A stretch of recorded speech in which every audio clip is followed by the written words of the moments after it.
Today we're going to be taking a look at the three national monuments of Flagstaff. This includes Walnut Canyon, Sunset Crater, along with Wapaki National Monument.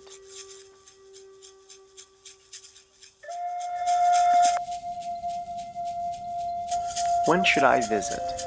Flagstaff has all four seasons, with summer being the most moist with monsoons. Therefore, it's also the most green. Now, no matter what time you decide to come, all seasons have their benefits and are all picturesque.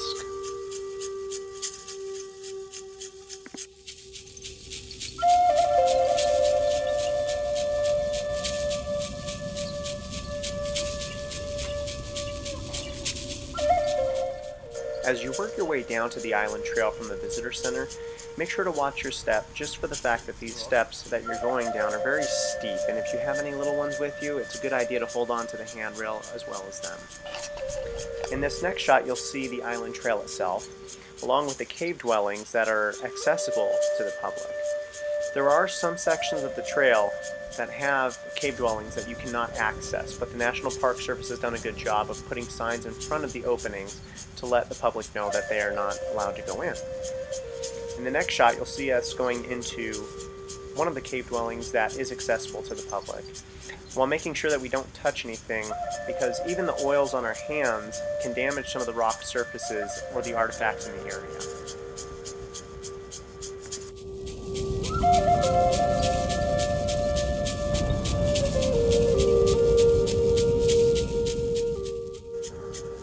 Due to the fact that this trail is never really crowded, you have the ability to actually read the signs and not be rushed to learn about the culture of the area, as well as make friends along the trail and have the opportunity to talk about Walnut Canyon in general.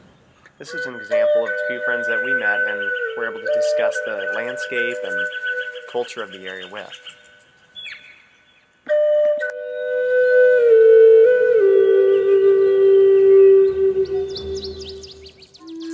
As you make your way from Walnut Canyon to Sunset Crater, you'll notice that the ground looks drastically different. Even though the pine trees are still there, the ground is now covered in this black cinder from the eruption of Sunset Crater itself.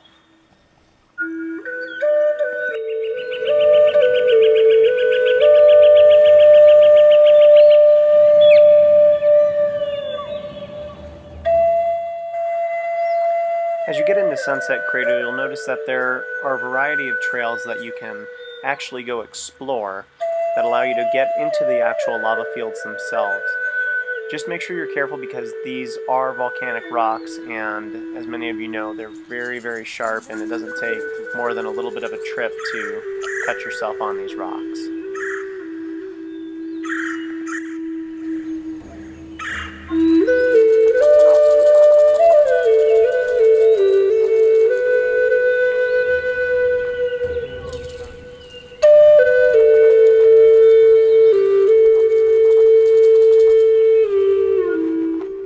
As you work your way from Sunset Crater to Wapaki National Monument, the scenery is absolutely beautiful, but there's a bonus as well.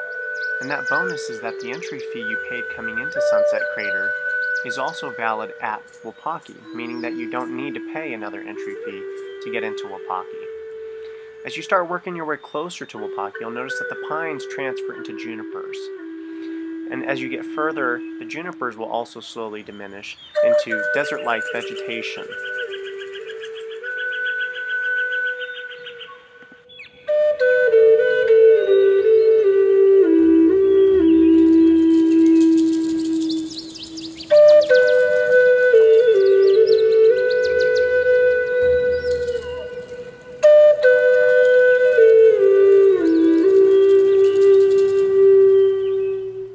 The structure you currently see us walking towards is called the Wakoki, and that simply means tall house.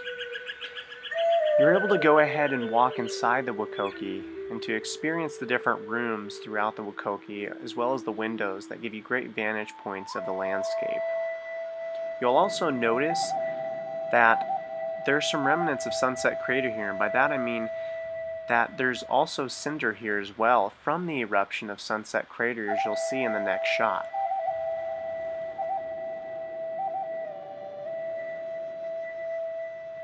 Alright, well I hope you guys enjoyed this video of Flagstaff's 3 national monuments. And just a side note, if you're crunched on time and you only have a day to spare, you can definitely hit all 3 of these national monuments within one day, no problem. They're that close. So I appreciate you watching, and make sure you guys continue to support the national parks.